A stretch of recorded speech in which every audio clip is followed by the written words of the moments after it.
Welcome to today's video, where we unravel a gripping tale of love, betrayal, and unimaginable twists. Claire and Eric had the perfect marriage, or so it seemed. But when Claire, feeling neglected and unseen, crosses paths with Michael, a charming stranger with a hidden agenda, her life takes a devastating turn. What begins as an innocent connection spirals into a web of deceit, obsession, and heartbreak that threatens to destroy everything she and Eric have built. And just when you think it can't get any worse, shocking secrets about Eric's own past come to light, pushing their crumbling relationship to the brink. With a relentless stalker in the mix, mounting mistrust, and lives on the line, this story is packed with jaw-dropping twists and emotional turmoil. Get ready for an emotional roller coaster as we dive deep into a tale of infidelity, manipulation, and redemption. Will Claire and Eric find a way to rebuild, or is their love story doomed to end in chaos? Grab your popcorn, settle in, and let's explore this unforgettable journey together. It was a crisp September evening in 2015, and the small suburban town of Maplewood buzzed with the familiar hum of routine life. The leaves had just begun to change, blanketing the sidewalks in warm hues of orange and red. This wasn't the kind of town where scandal brewed often. Maplewood thrived on potluck dinners, weekend soccer games, and PTA meetings that ended with polite disagreements over bake sale contributions, but as we know, appearances can be deceiving. At the heart of this quiet community lived Claire Thompson, a 33-year-old kindergarten teacher with an infectious laugh and a knack for making even the most reluctant toddlers excited about finger painting. Claire was the kind of person you'd describe as effortlessly warm, the type who could make a stranger feel like an old friend. Married to Eric Thompson, a mechanical engineer with a pragmatic mind and a steady demeanor, Claire's life seemed perfectly scripted, at least from the outside. Eric and Claire had been married for 7 years, and their relationship, though seemingly stable, had begun to show small cracks. Not the glaring, obvious kind, but subtle ones, like the way Eric would retreat into his phone during dinner, or how Claire's laughter no longer felt as spontaneous as it once had. Their friends often said they were the perfect couple, but perfect is a word people throw around when they don't look too closely. Claire's closest confidant, Rachel, a sharp-witted single mom with a penchant for brutal honesty, had often teased her about the monotony of her marriage. "You're like a sitcom wife, Claire, adorable, dependable, and boring as hell." Rachel's words lingered in Claire's mind more often than she cared to admit. As the story begins, Claire is sitting at her favorite corner table at Maplewood's only coffee shop, sipping on a caramel latte. Her planner lay open in front of her, filled with color-coded schedules for work, errands, and date nights with Eric, though the last one hadn't been checked off in weeks. She stared out the window, watching as the autumn breeze swept through the streets, scattering leaves like confetti. That's when she noticed him. Michael Carter. He was new to Maplewood, recently divorced, and decidedly out of place in his tailored suit and polished demeanor. Michael had moved from the city, drawn to Maplewood's quieter pace, though he often joked that the town felt like a retirement home with better landscaping. Claire had seen him around, a fleeting smile at the grocery store, a polite nod during a neighborhood association meeting, but they had never spoken. Until today. "Is this seat taken?" Michael's voice was smooth, with just a hint of a city accent. Claire looked up, startled, and shook her head. "No, go ahead," she said, gesturing to the chair across from her. Michael set down his coffee and laptop, flashing a smile that could have been plucked straight from a toothpaste commercial. "Thanks, it's either here, or next to the guy who's talking loudly about cryptocurrency. I think I made the right choice." Claire chuckled, feeling an unexpected warmth creep up her cheeks. "Yeah, you definitely did." Their conversation started innocently enough, a comment about the unseasonably warm weather, a brief mention of their shared love for the coffee shop's blueberry muffins. But before long, Claire found herself laughing more than she had in weeks, her planner forgotten as Michael regaled her with stories about his chaotic move from the city. Eric would have dismissed Michael as a slick talker, the kind of guy who thrived on charm and knew it, but Claire found his confidence disarming, his humor refreshing. When she glanced at her watch and realized an hour had passed, she was genuinely surprised. "I should get going," she said, gathering her things. "My husband will be wondering where I am." Michael raised an eyebrow, his smile faltering slightly. "Husband, huh, lucky guy?" Claire nodded, her smile faltering as well. "Yeah, he is, or at least I think he is." The comment slipped out before she could stop herself, and for a moment, an awkward silence settled between them. Michael recovered quickly, though, offering her a warm goodbye and a promise to save her a seat the next time their paths crossed. As Claire walked back to her car, she couldn't shake the feeling that something had shifted. It wasn't just the spark of connection she felt with Michael, it was the realization of how long it had been since she'd felt truly seen. Eric wasn't a bad husband, but he had grown distant, his attention divided between work, his hobbies, and the occasional football game. Their conversations had become transactional, their intimacy sporadic. And though Claire loved him, she couldn't ignore the void that had been quietly growing between them. The next few weeks passed in a blur of routine, but Michael lingered in the back of Claire's mind. She told herself it was harmless, just a passing crush, the kind of thing that happened in long-term relationships. But when she ran into him again at the local library, her heart betrayed her, skipping a beat as he flashed that same effortless smile. "Claire, right?" he said, his voice warm and familiar. "Michael," she replied, trying to sound casual. "What brings you to the library?" "Work stuff," he said, holding up a stack of books on urban planning. "Though I'm starting to think I should have stuck to the digital versions, these things weigh a ton." Claire laughed, and before she knew it, they were sitting at a nearby table, chatting like old friends. This time, their conversation delved deeper. His divorce, her struggles with balancing work and marriage. Michael listened intently, his gaze never wavering, and Claire felt a pang of guilt as she realized how much she enjoyed his attention. Their encounters became more frequent after that. Accidental run-ins at the coffee shop, a chance meeting at the farmer's market. Each time, the connection grew stronger, the lines of propriety blurring. Claire told herself it was innocent, that she was simply enjoying the company of someone who understood her in a way Eric no longer did. But deep down, she knew she was playing with fire. The turning point came one rainy afternoon when Michael invited Claire to his home under the pretense of showing her his collection of rare books. She hesitated at first, aware of how it might look, but curiosity, and perhaps something more, got the better of her. Michael's house was as polished as he was, filled with sleek furniture and tasteful decor. Claire couldn't help but feel a pang of envy as she stepped inside, comparing it to her own home, where the laundry pile seemed to grow exponentially and the walls bore the faint marks of crayon art from her niece's last visit. As they sat on the couch, sipping wine and discussing everything from literature to their childhood dreams, the air between them grew charged.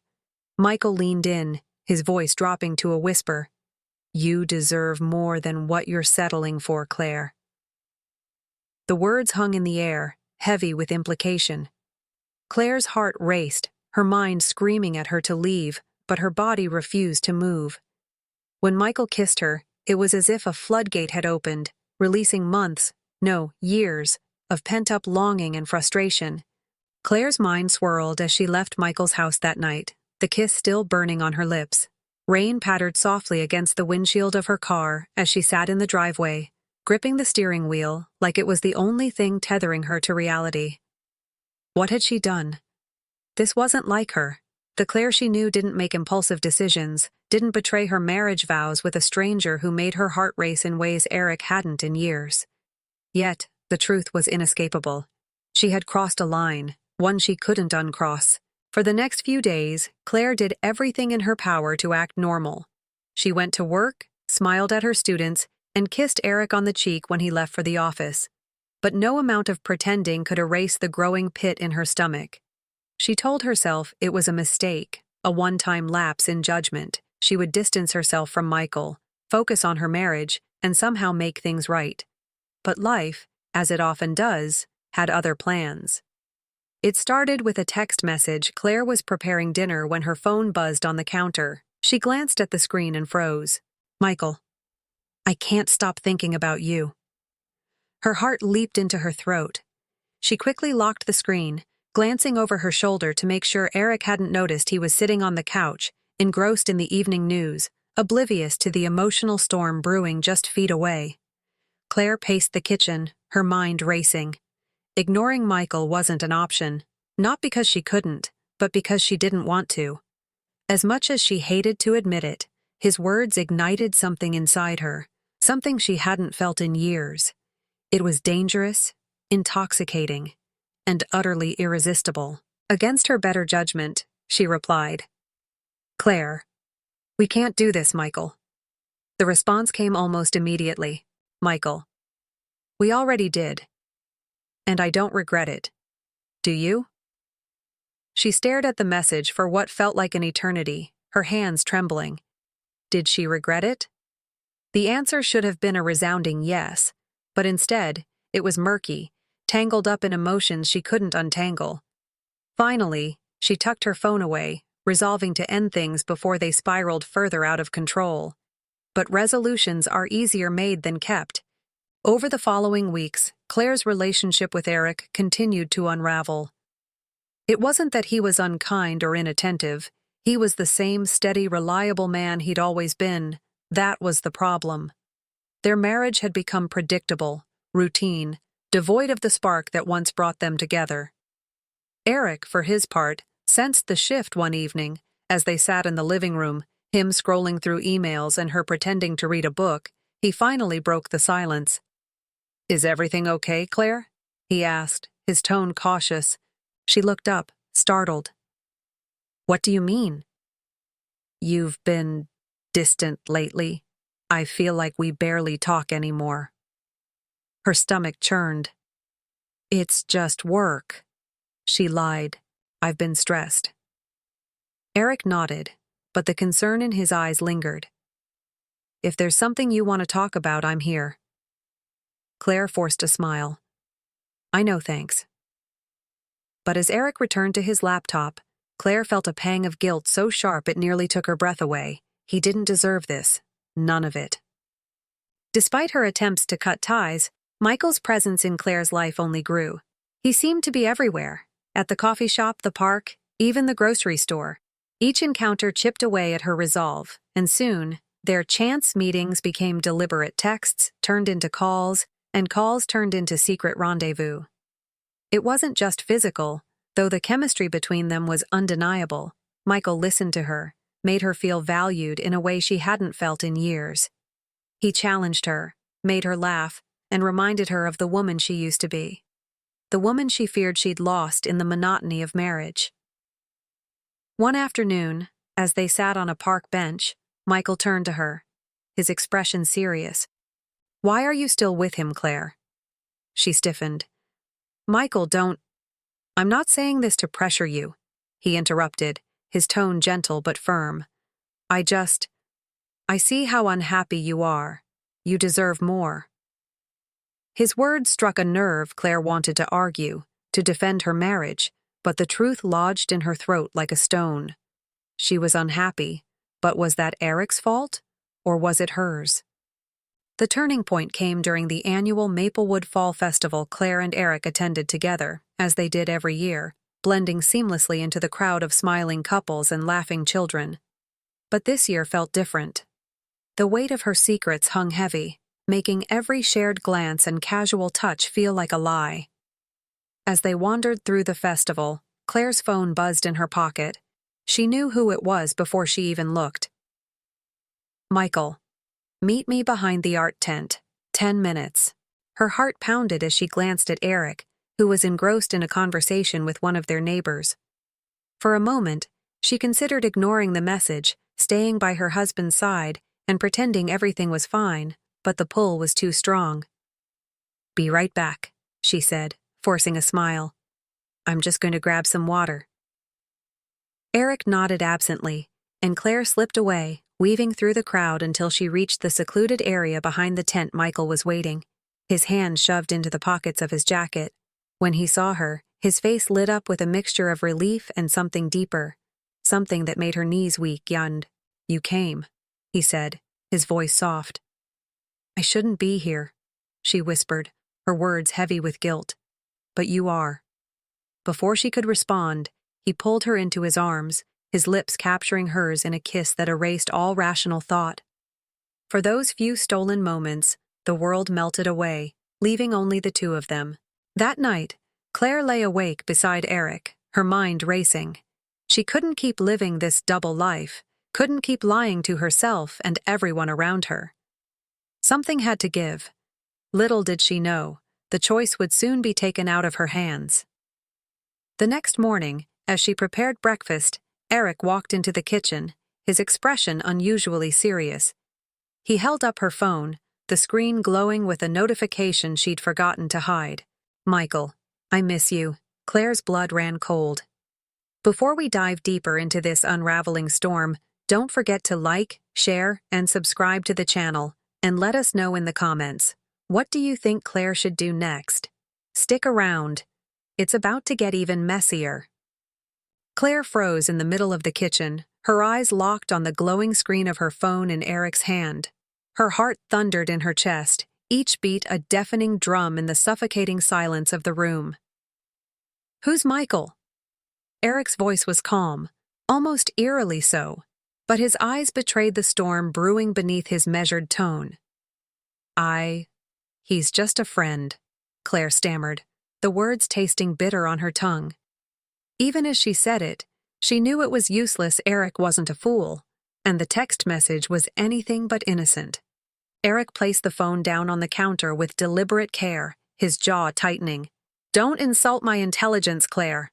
The weight of her lies crashed down on her, threatening to drown her in guilt and shame. She opened her mouth to speak, to explain, but no words came. Instead, tears welled in her eyes as the reality of her actions became undeniable. Eric exhaled sharply, his voice breaking the tense silence. "How long has this been going on?" Claire shook her head, her voice trembling. "It's not what you think, I swear." "Don't," he interrupted, his voice rising for the first time. "Don't try to twist this around, just tell me the truth." The truth. The word sliced through her like a knife. She looked at Eric, at the man who had been her partner for 7 years, and saw the pain etched across his face. He deserved the truth, no matter how ugly it was. "It started a few months ago," she admitted, her voice barely above a whisper. "But it wasn't. It's not what you think. We kissed, that's all, I swear." Eric's laugh was bitter, hollow. "That's all. Do you even hear yourself, Claire? You kissed another man, lied to me, and somehow you think that makes it better?" Eric's reaction was a mix of anger, disbelief, and heartbreak. He paced the kitchen, running his hands through his hair, as Claire tried to explain herself. But every word she spoke felt like gasoline on an already raging fire. "Why, Claire?" he asked finally, his voice raw. "Why would you do this?" "I don't know," she admitted, tears streaming down her face. "I felt so lost, so invisible. And Michael, he made me feel alive again." Eric's face twisted in pain, her words hitting him like a blow. "So this is my fault because I didn't pay you enough attention?" "That's not what I'm saying," she replied desperately. "It's not about blaming anyone, I made a mistake." Eric stared at her for a long moment, his jaw clenched. Finally, he nodded, his expression hardening. "You're right about one thing. It was a mistake I don't think I can forgive." His words hit her like a punch to the gut. "Eric, please, don't," he said sharply, cutting her off. "I need time to think, and frankly, I need space." With that, he grabbed his keys and walked out the door, leaving Claire standing in the kitchen, shattered. Over the next few days, the tension in the Thompson household was unbearable. Eric stayed with a friend, leaving Claire alone to grapple with the fallout of her choices. She tried calling him, texting him, but his responses were brief and distant. It was clear he needed time to process what had happened. Meanwhile, Michael's presence in her life loomed like a dark shadow. He texted her frequently, asking if she was okay, if she wanted to talk, but Claire couldn't bring herself to respond. The thrill she once felt in his company had been replaced by a gnawing sense of regret. Rachel, her ever-blunt best friend, wasn't shy about voicing her opinion when Claire finally confessed everything. "You screwed up, Claire," Rachel said, her tone matter-of-fact. "Big time. But you need to figure out what you want. Do you want to fix things with Eric, or do you think there's something real with Michael?" Claire buried her face in her hands. "I don't know. I don't know anything anymore." "Well, you better figure it out," Rachel said firmly, "because if you keep sitting on the fence, you're going to lose both of them." When Eric finally returned home a week later, the atmosphere was heavy with unspoken words. They sat across from each other at the dining table, the weight of their shared history hanging between them. "I've thought a lot about this," Eric began, his voice steady but laced with emotion. "And I'm not sure I can trust you anymore, Claire. Trust is the foundation of any marriage, and without it, what are we?" Claire's heart sank. "I know I broke your trust and I hate myself for it, but Eric, I love you. I don't want to lose you." Eric looked at her, his expression unreadable. "Love isn't enough, Claire. Not if we can't rebuild what we've lost." His words left her reeling. She had spent so much time trying to justify her actions to herself, but hearing the pain in Eric's voice made it clear just how much damage she had done. "I'll do whatever it takes," she said, her voice trembling. "Therapy, counseling, anything. Please, Eric, give me a chance to fix this." Eric hesitated, his jaw tightening. "I'm willing to try," he said finally, "but I need you to cut him off completely. No more texts, no more meetings, nothing." Claire nodded quickly. "I will, I promise." Cutting ties with Michael was easier said than done. When she called to tell him it was over, his reaction was a mix of anger and disbelief. "You can't just walk away, Claire," he said, his voice sharp. "We have something real." "It was a mistake," she replied firmly. "I need to focus on my marriage." Michael laughed bitterly. "Your marriage, the one you were so miserable in that you ran to me. Don't kid yourself, Claire." His words stung, but she held her ground. "Goodbye, Michael." As she hung up, a wave of relief washed over her. For the first time in months, she felt like she was taking control of her life. Just as Claire began to rebuild her marriage, a new bombshell threatened to unravel everything. Michael, unwilling to accept her rejection, showed up at her workplace. His presence was a stark reminder of her mistakes, and his actions quickly escalated from desperation to obsession. "You can't just ignore me," he said, cornering her in the parking lot after school. "You owe me more than that." "I don't owe you anything," Claire said, her voice firm but shaking. Michael's eyes darkened. "You'll regret this, Claire, mark my words." The encounter left her shaken, and when she told Eric about it that evening, his reaction was swift. "We're getting a restraining order," he said, his tone brooking no argument. The next few weeks were a blur of legal proceedings and heightened security. Michael's behavior became erratic, and Claire realized just how dangerous he had become. It wasn't until he was arrested for trespassing on their property that she finally felt a sense of safety. But things are heating up, and the stakes couldn't be higher.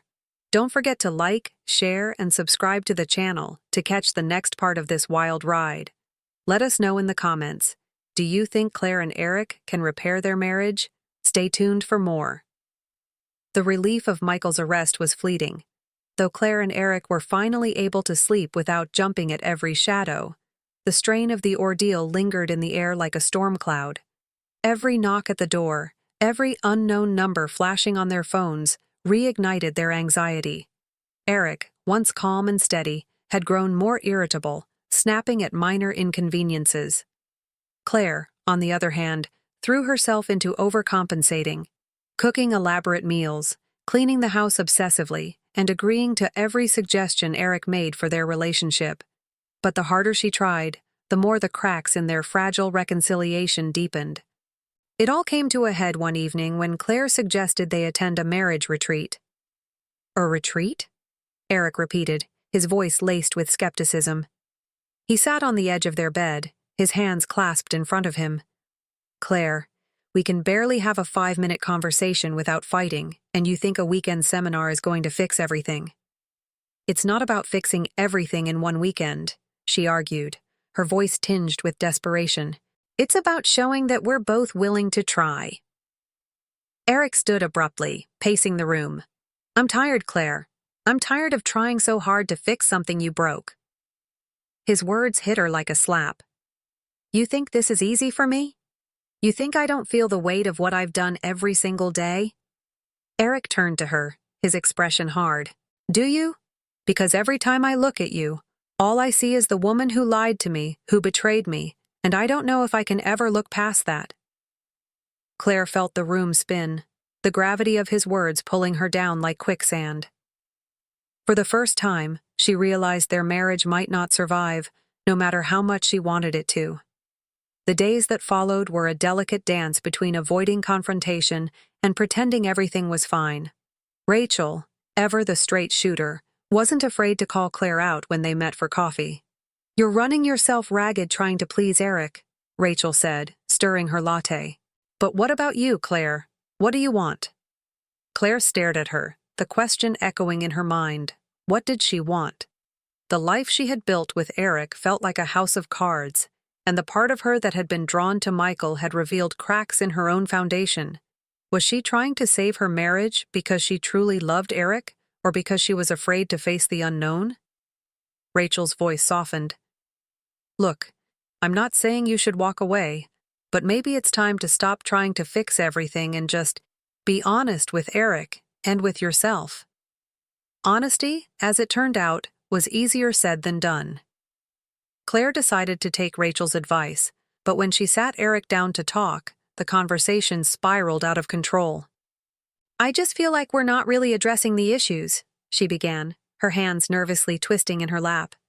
We keep skirting around the real problem. And what's the real problem, Claire? Eric asked, his tone sharp. That you cheated on me? That you broke our vows? Claire flinched, but she pressed on. Yes, I made a terrible mistake.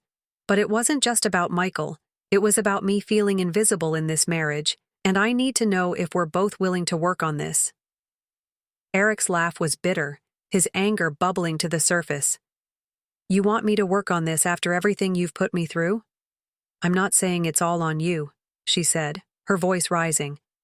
But a marriage takes two people, Eric. And if you're not willing to meet me halfway, then maybe we shouldn't be doing this.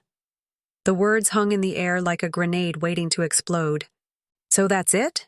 Eric said, his voice dangerously quiet. You're giving me an ultimatum now? No, Claire said, tears streaming down her face. I'm saying we need to be honest about whether this is something we can save. Eric stood, his jaw tight. Maybe you should have thought about saving this marriage before you kissed another man. With that, he grabbed his keys and stormed out, leaving Claire alone in the wreckage of their conversation. Just as Claire thought things couldn't get worse, fate threw another curveball her way. One morning, as she was leaving the grocery store, she spotted someone she never expected to see again. Michael. He was standing by his car, his face pale and gaunt. When their eyes met, he froze, his expression a mix of guilt and longing. Claire's heart raced, but she forced herself to keep walking, hoping he wouldn't follow. Claire, wait. His voice stopped her in her tracks. She turned slowly, her stomach churning. What do you want, Michael? I need to apologize, he said, his voice uncharacteristically meek. For everything, for showing up at your work, for crossing the line I wasn't in a good place, and I took it out on you. Claire crossed her arms, her guard up. And now you're in a good place? Michael hesitated, then shook his head. No, but I'm trying. I just needed to tell you. I'm sorry. For a moment, she studied him, searching for the charming, confident man she had once been so drawn to, but all she saw was someone broken, just like her. I hope you find what you're looking for, she said finally, before walking away. When Claire returned home, she found Eric sitting at the kitchen table, his face buried in his hands. He looked up as she entered, his eyes red-rimmed. I'm sorry, he said, his voice cracking. For walking out, for not listening, for everything. Claire's heart ached at the vulnerability in his voice. She sat across from him, her own tears threatening to spill over. "I'm sorry too," she said. "For all the hurt I caused, for not talking to you when I should have, for everything." For the first time in months, they talked. Really talked about their fears, their failures, and the love that had brought them together in the first place. It wasn't an easy conversation, but it was a start. With tensions at an all-time high, Claire and Eric's relationship hangs in the balance. Can they rebuild what was broken, or is this the beginning of the end? Don't forget to like, share, and subscribe to the channel, and tell us in the comments what you think will happen next. Stay tuned for the final act. For a brief moment, it seemed as if the pieces of Claire and Eric's shattered marriage were beginning to fall back into place.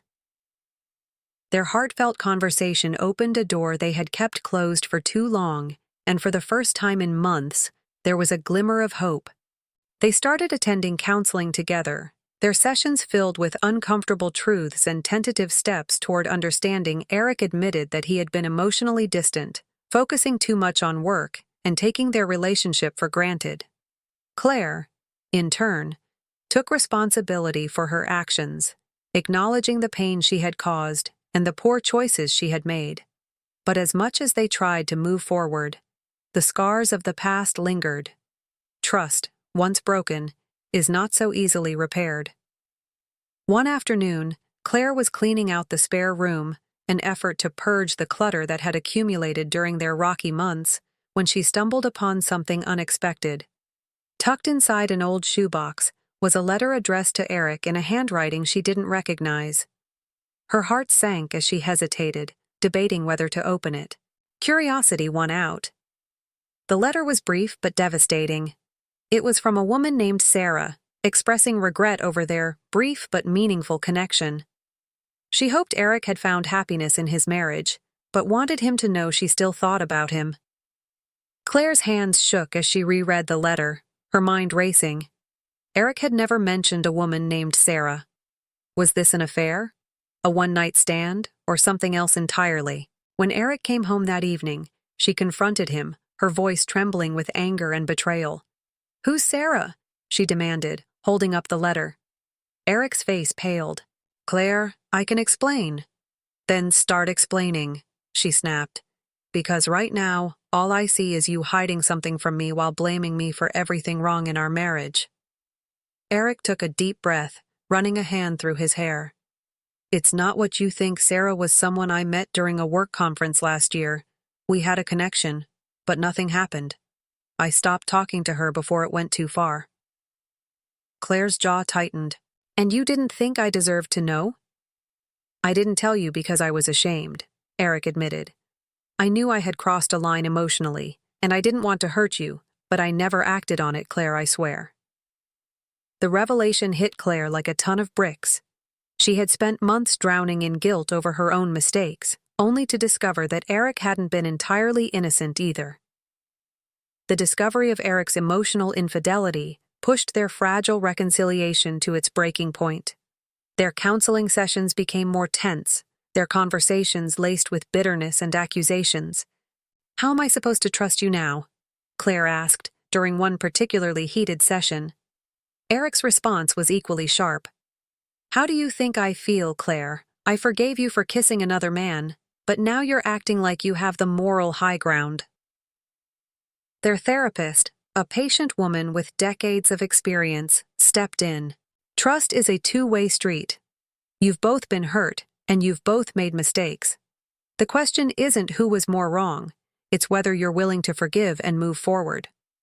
But forgiveness wasn't easy, and the weight of their combined betrayals threatened to crush any progress they had made. Just as Claire thought things couldn't get more complicated, Michael re-entered the picture in the most unexpected way. One evening, as she was leaving the counseling center, she spotted him sitting on a bench across the street. He was disheveled, his once polished appearance replaced by a worn and haggard look. "Michael?" she called hesitantly, approaching him. He looked up, his eyes filled with a mixture of relief and desperation. "Claire, I didn't know if you'd want to talk to me." "What are you doing here?" she asked, glancing around nervously. "You're not supposed to be anywhere near me." "I know," he said quickly, "but I needed to see you. I wanted to apologize again, for everything, and to tell you, I'm leaving town." Claire felt a wave of conflicting emotions, relief, sadness, and something she couldn't quite name. "Why are you telling me this?" "Because I needed you to know," Michael said, his voice earnest. "I messed up, Claire. I lost control, and I hurt you, but I'm trying to be better, and part of that means letting go." For a moment, they just looked at each other, the weight of their shared history hanging in the air. Then Claire nodded. "I hope you find what you're looking for, Michael." As she walked away, she felt a sense of closure. She hadn't realized she needed. Michael was a chapter of her life that was finally coming to an end. The tension between Claire and Eric reached its boiling point during a family dinner at Eric's parents' house. What was supposed to be a casual evening turned into a battlefield when one of Eric's cousins jokingly asked when they were planning to have kids. The question, innocent as it was, hit a nerve. Claire forced a smile, but Eric's silence spoke volumes. "We're working on things," she said, her voice tight. "Are we?"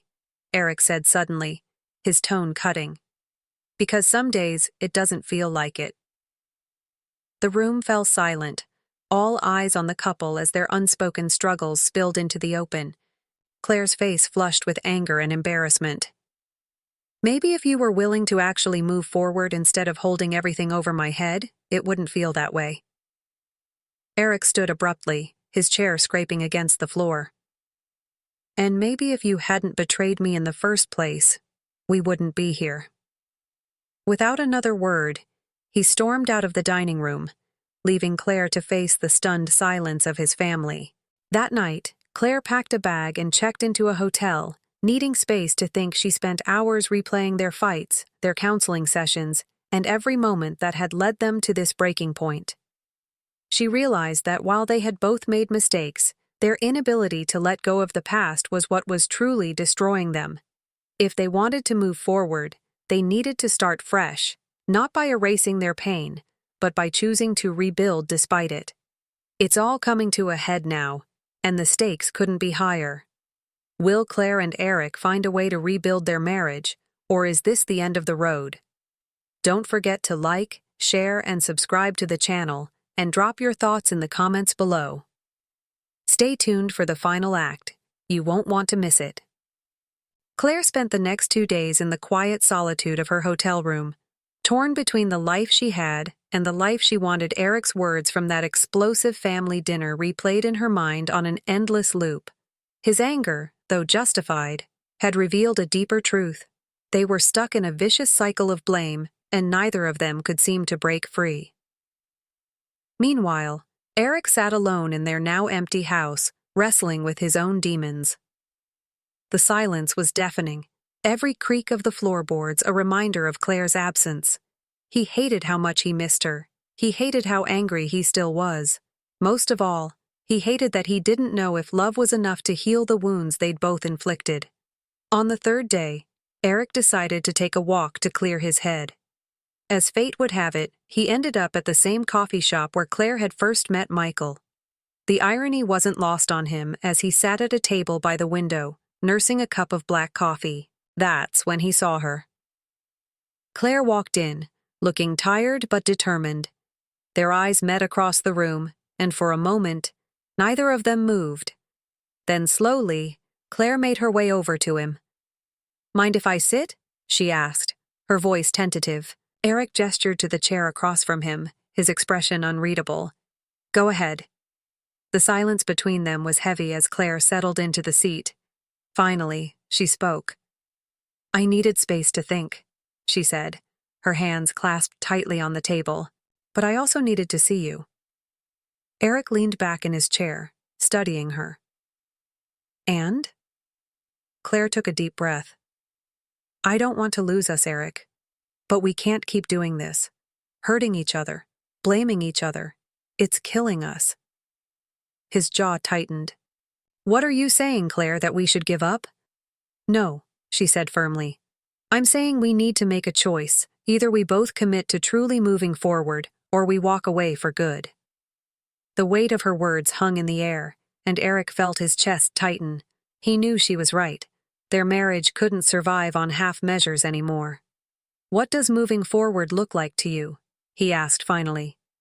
Claire hesitated, then met his gaze. "It means letting go of the past, not forgetting it, but choosing not to let it define us. It means rebuilding trust, even if it takes years, and it means being honest with each other, no matter how hard it is."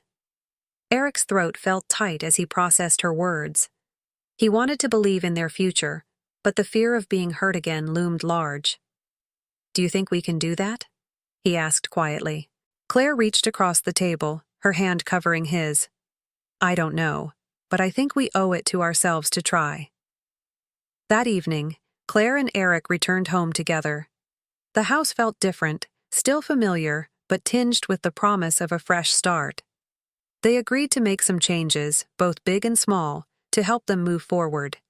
One of their first steps was to clear out the remnants of their troubled past. Together, they went through their home, packing away items that carried painful memories. The vase Claire had bought during her early days with Michael, the shirt Eric had worn to the conference where he met Sarah. It was a symbolic gesture, but it felt like a weight being lifted. They also set new boundaries. Weekly counseling sessions became non-negotiable, and they committed to open communication, even when it was uncomfortable. Just as things seemed to be settling, a new challenge emerged, one that would test their newfound resolve. Claire received a call from her doctor following a routine checkup. The news was unexpected. She was pregnant. The timing couldn't have been worse, or better, depending on how one looked at it. Claire was flooded with a mix of emotions, from fear and uncertainty to a flicker of hope. This baby could be the fresh start she and Eric needed, or it could add pressure to a marriage already teetering on the edge. When she told Eric, his reaction was equally conflicted. "A baby?" he said, his voice tinged with both wonder and apprehension. "Are we ready for this, Claire?" She shook her head, tears in her eyes. "I don't know. But maybe this is a sign that we're supposed to figure it out together." The pregnancy became a turning point for Claire and Eric. It forced them to confront their fears head-on and to focus on what truly mattered, building a future for their child. Their counseling sessions became more productive, and they started to find a rhythm in their relationship that had been missing for so long. But just as they began to feel hopeful, Michael reappeared in their lives in the most shocking way possible. Claire received a letter in the mail, an apology from Michael, along with a confession. He admitted that he had manipulated her during their brief relationship, playing on her vulnerabilities to fulfill his own need for validation. He also revealed that he had been struggling with mental health issues, which had contributed to his obsessive behavior. The letter ended with a plea for forgiveness, but Claire felt no inclination to respond. Instead, she shared the letter with Eric, choosing transparency over secrecy. Eric read it carefully, his expression unreadable. When he finished, he set the letter down and looked at Claire. "Thank you for showing me this," he said quietly. "I didn't want there to be any more secrets between us," she replied. The letter from Michael became a catalyst for healing. It reminded Claire and Eric of how far they had come and how much they had overcome. Slowly but surely, they began to rebuild the trust that had been shattered, brick by brick. One evening, as they sat on the porch watching the sunset, Eric reached for Claire's hand. "I want you to know," he said, his voice steady, "that I'm in this all the way, no matter how hard it gets." Claire squeezed his hand, her heart swelling with emotion. "Me too." The stakes have never been higher, and Claire and Eric's journey is reaching its peak. Can they truly leave the past behind and build a brighter future together?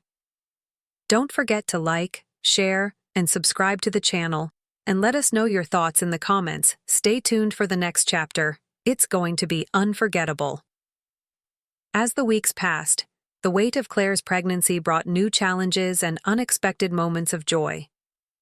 Each ultrasound appointment reminded Claire and Eric of the life they were bringing into the world, a life they were determined to give a stable, loving home. Yet, the wounds of the past lingered, surfacing in quiet moments of doubt and reflection. Eric, in particular, struggled with the prospect of fatherhood late at night. He often found himself sitting in the baby's room, staring at the unassembled crib, and wondering if he was truly capable of being the man Claire and their child needed him to be. Meanwhile, Claire poured her energy into preparing for the baby's arrival, though her own fears gnawed at her. Could they really move past everything, or were they simply delaying the inevitable? The turning point came on a rainy Tuesday evening. Claire was driving home from a late doctor's appointment when her car hydroplaned on the slick roads. The vehicle spun out, narrowly avoiding a collision before coming to a jolting stop in a ditch. Shaken but unharmed, Claire called Eric, her voice trembling as she recounted what had happened. Eric arrived minutes later, his face pale with worry. He helped her out of the car, his hands gentle but firm. "Are you okay? Is the baby okay?" Claire nodded, tears streaming down her face. "I think so. I was so scared, Eric." His arms wrapped around her, pulling her close in that moment. All of their past arguments and lingering resentments melted away. Nothing mattered, except that she was safe. Later that night, as they sat together on the couch, Eric took her hand. "I don't ever want to lose you, Claire. I know I've been holding on to a lot of anger, but I'm done letting it control me. I want us to move forward. For real this time." Claire's heart swelled with emotion. "I want that too. I'm tired of being stuck in the past. Let's build something new, together." With renewed determination, Claire and Eric threw themselves into preparing for their new life. They worked as a team, tackling everything from assembling nursery furniture to attending parenting classes. Their counseling sessions became less about dissecting the past and more about building tools for the future. Slowly but surely, they began to feel like a team again. But just as things seemed to be stabilizing, another challenge arose. Eric's boss offered him a promotion, a dream opportunity that would require him to relocate to another city. The offer was lucrative and would provide financial security for their growing family, but it also meant uprooting their lives at a time when they were finally finding their footing. Eric hesitated to bring it up, knowing how much Claire valued their community and the progress they had made. When he finally told her, her reaction was mixed. "Eric, that's amazing," she said, forcing a smile. "But moving right now, with the baby coming so soon?" "I know it's not ideal," he admitted, "but this could set us up for a better future, and maybe a fresh start is what we need." Claire's mind raced. A move could mean leaving behind the painful memories of the past, but it also meant leaving behind the support system they had worked so hard to build. Was it worth the risk? After days of heated discussions and soul-searching, Claire and Eric made a decision. They would take the promotion, but remain in their current home until after the baby was born. It was a compromise that allowed them to prepare for the transition without disrupting the stability they had worked so hard to achieve. The decision marked a turning point in their relationship. For the first time in months, they felt like partners, making choices together, rather than pulling in opposite directions. It was a small but significant victory, a sign that they were finally moving toward a shared future. Just as Claire and Eric began to settle into their new rhythm, an unexpected visitor arrived at their doorstep. It was Sarah, the woman who had written the letter Claire had found months earlier. Claire's stomach churned as she opened the door, unsure of what to expect. Sarah stood there, looking nervous but resolute. "Hi," Sarah said, her voice hesitant. "I know this is probably the last thing you want, but I needed to talk to you."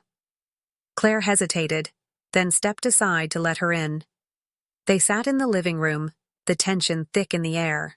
"I owe you an apology," Sarah began, her voice steady despite her obvious discomfort. "I never should have written that letter. I was dealing with my own feelings and didn't think about how it would affect you and Eric." Claire listened, her emotions a whirlwind of anger, curiosity, and an unexpected sense of relief. "Why now?" she asked. "Why come here after all this time?" Sarah sighed. "Because I needed closure, and I wanted to make sure you knew that nothing happened between Eric and me. It was a mistake, but it was never physical. I needed you to know that." For the first time, Claire felt a sense of clarity. While Sarah's visit stirred up painful memories, it also gave her the closure she didn't realize she needed. When Sarah left, Claire felt lighter, as if a weight she had been carrying for months had finally been lifted. As the due date approached, Claire and Eric found themselves closer than they had been in years. They had faced countless challenges, some self-inflicted, others beyond their control, but they had come out the other side stronger. The true test of their resolve came on a cold winter night when Claire went into labor. The drive to the hospital was a blur of panic and excitement, with Eric doing his best to stay calm despite the chaos. Hours later, as Claire held their newborn daughter in her arms, tears streamed down her face. Eric sat beside her, his hand resting gently on her shoulder. "She's perfect," he whispered, his voice thick with emotion. Claire looked at him, her heart full. "We did this," she said. "Together." In that moment, all of their struggles, their mistakes, and their fears seemed to fade away. They had been through hell and back, but they had made it, and as they looked at their daughter, they knew that their love, imperfect as it was, had been worth fighting for. What an emotional roller coaster. Claire and Eric have finally reached the light at the end of the tunnel. But will their newfound happiness last? Don't forget to like, share, and subscribe to the channel, and let us know in the comments what you thought about their journey.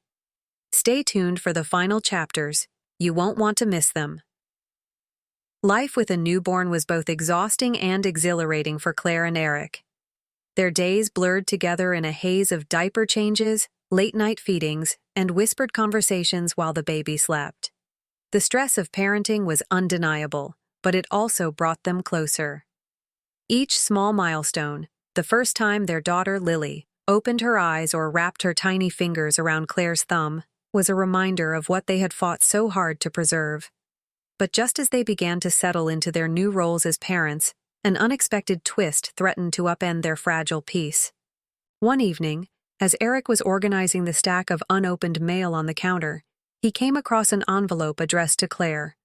The return address caught his attention. It was from Michael. His heart sank. Without opening it, Eric placed the envelope on the coffee table and waited for Claire to come downstairs. When she did, her expression immediately shifted as she saw the letter. "What's that doing here?" she asked, her voice tight. "You tell me," Eric replied, crossing his arms. "Why is Michael still contacting you?" Claire hesitated, her mind racing. "I have no idea. I haven't spoken to him since, you know." Eric's eyes narrowed. "Then why would he send this?" Claire sighed, sitting down on the couch.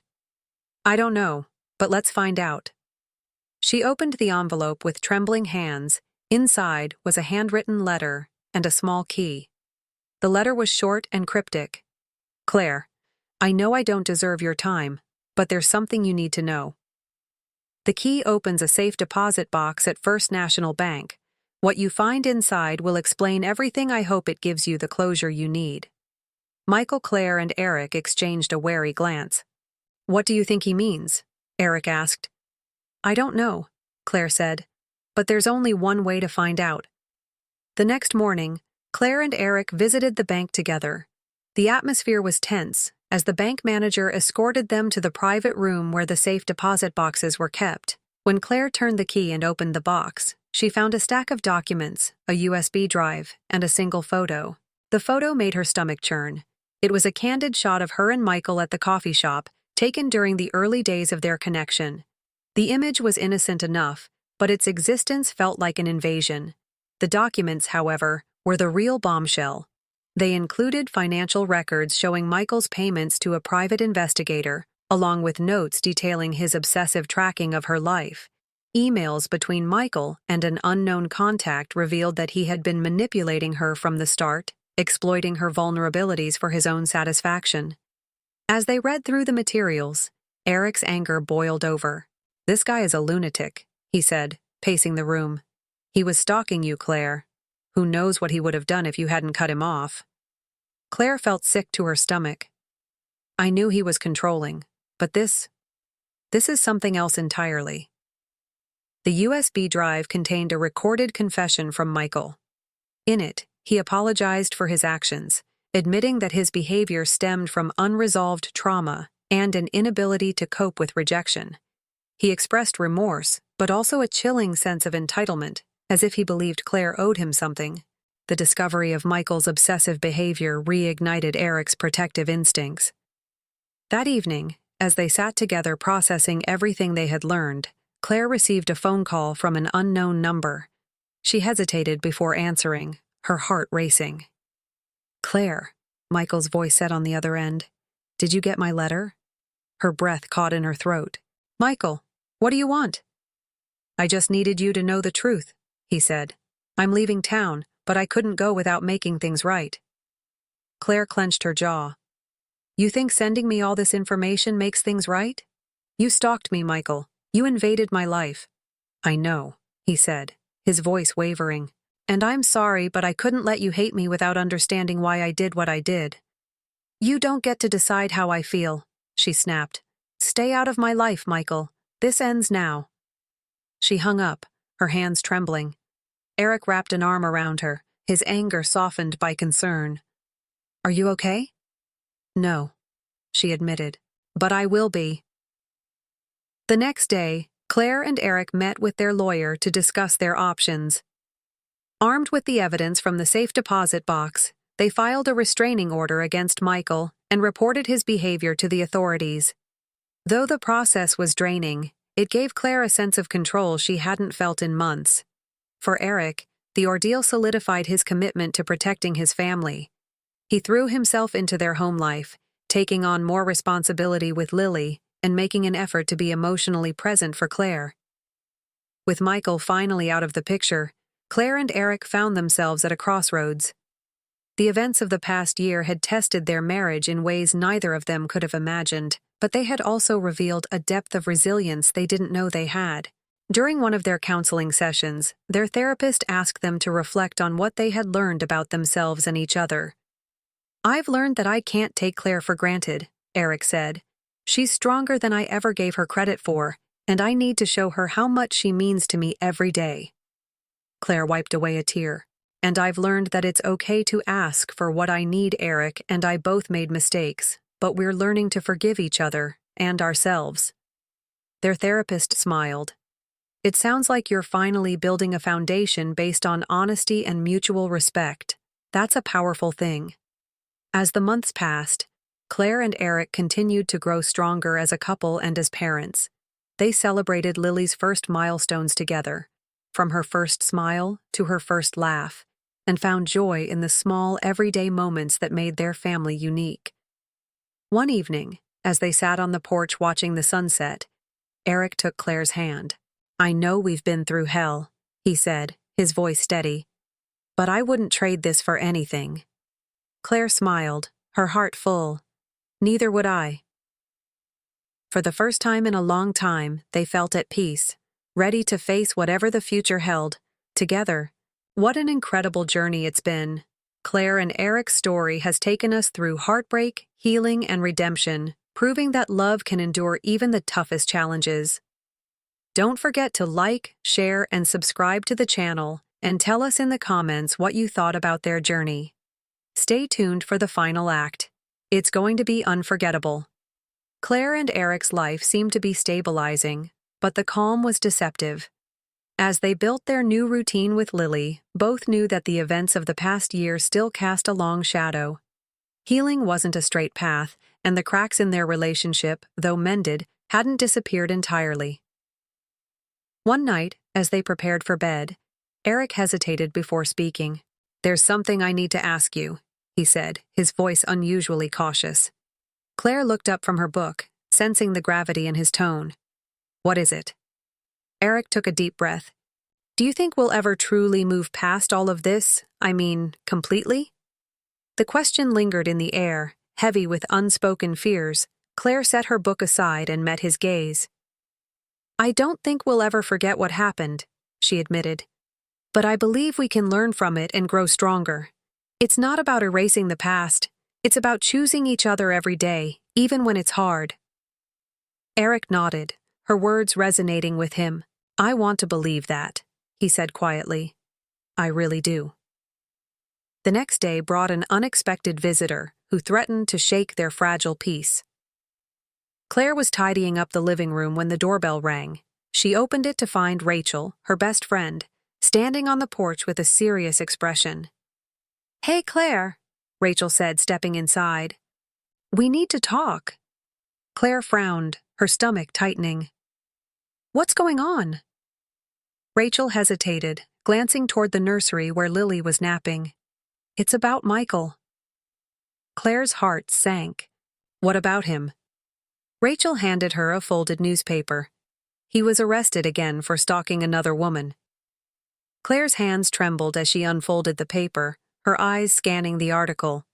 It described how Michael had violated yet another restraining order, showing a pattern of behavior that was eerily similar to what she had experienced. "I thought he was leaving town," Claire whispered, her voice barely audible. Rachel shook her head. "Apparently not. I just wanted you to know, in case... you know." Claire nodded, her mind racing, though she felt a sense of relief that Michael was no longer free to interfere in her life. The news dredged up memories she had tried so hard to bury. That evening, Claire shared the news with Eric. His reaction was immediate and intense.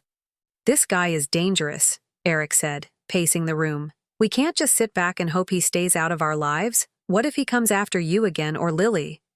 Claire placed a calming hand on his arm. "Eric, we've done everything we can. The restraining order, the reports to the police. It's out of our hands now." Eric's jaw tightened. "I know. But it doesn't feel like enough. I can't stand the thought of something happening to you or Lily because of him." His words hit Claire like a wave, the depth of his fear and love for their family shining through. "We'll be okay," she said softly. "We've come this far, and we're stronger than we've ever been. We'll face whatever comes, together." Just as they began to breathe easier, fate had one last test in store. Late one night, the sound of shattering glass jolted them awake. Eric leapt out of bed, his adrenaline spiking as he grabbed the baseball bat he kept in the closet. "Stay here with Lily," he told Claire, his voice firm but calm. Claire's heart pounded as she cradled Lily, who had begun to stir in her crib.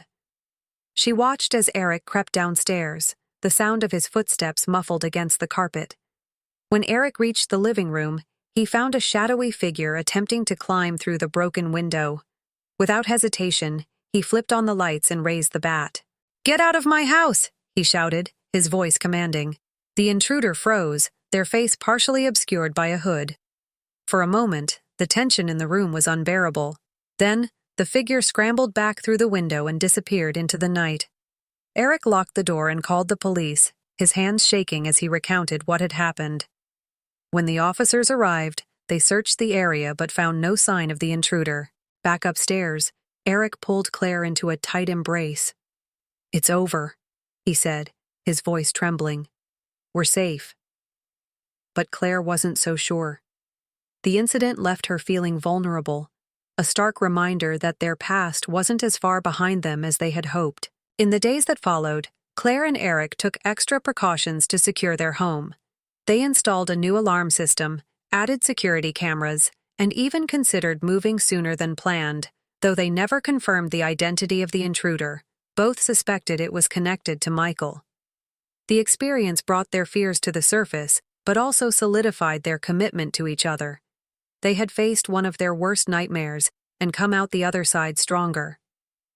As the dust settled, Claire and Eric had a heart-to-heart conversation about their future, sitting together in the nursery. With Lily peacefully asleep in her crib, they reflected on everything they had been through. "We've been through so much," Eric said, his voice filled with emotion. "But I think it's made us better, not just as a couple, but as people." Claire nodded, her eyes shining with tears. "I never thought we'd get here, but I'm so grateful we did." In that moment, they made a vow, not just to stay together, but to actively nurture their relationship, to prioritize their family, and to never take each other for granted again. And there it is, the moment we've all been waiting for. Claire and Eric have faced their final test and come out stronger than ever, but is this truly the end of their journey? Don't forget to like, share, and subscribe to the channel, and let us know your thoughts in the comments. Stay tuned for the final chapter. You won't want to miss it. The weeks following the intruder incident brought a shift in Claire and Eric's lives. Their once fractured relationship had been tempered by fire, the trials they endured forging a bond stronger than either of them had imagined possible. With Lily as their anchor, they made a conscious decision to live in the present and leave the ghosts of the past behind. Their move to a new city was bittersweet. As they packed their belongings, memories of their life in Maplewood surfaced, both the good and the bad. Claire found herself holding the framed photo of their wedding day, tears welling in her eyes. "Do you think we'll miss this place?" she asked Eric, her voice soft. He wrapped his arms around her from behind, resting his chin on her shoulder. "Maybe," he admitted. "But we're taking the most important parts of it with us. You, me, and Lily, the rest. It's just walls and windows." Claire smiled, comforted by his words. Together, they were ready to write a new chapter. Before they left, Claire made one final visit to their counselor, Dr. Morrison. It felt strange walking into the office alone, but Eric had encouraged her to go, sensing she needed closure of her own. Dr. Morrison greeted her warmly. "Claire, it's good to see you. How are you feeling?" Claire hesitated, then smiled. "Better, stronger. But I wanted to thank you for helping us find our way back to each other." Dr. Morrison nodded. "You and Eric did the hard work. I was just here to guide you." As they talked, Claire reflected on how far she had come, not just in her marriage but in her own journey of self-discovery. She realized she had spent so much of her life seeking validation from others, but now she felt a sense of confidence and self-worth that had been missing for years. When the session ended, Dr. Morrison offered her parting words of wisdom. "Remember, Claire, growth is a lifelong journey. You and Eric have built a strong foundation, but the key is to keep nurturing it." Claire left the office feeling lighter, her heart filled with gratitude. Their new home was a modest but charming house on a quiet cul-de-sac. The neighborhood buzzed with the sound of children playing, and the scent of freshly cut grass lingered in the air. It was a far cry from the chaos they had left behind, and it felt like exactly what they needed.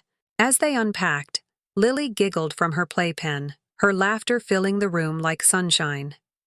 Eric paused mid-box, watching Claire as she sang to their daughter, and felt an overwhelming sense of peace. "This feels right," he said, breaking the moment of quiet. Claire turned to him, her eyes sparkling. "It does, doesn't it?" Life wasn't perfect, because life never is, but Claire and Eric had learned how to navigate the ups and downs together.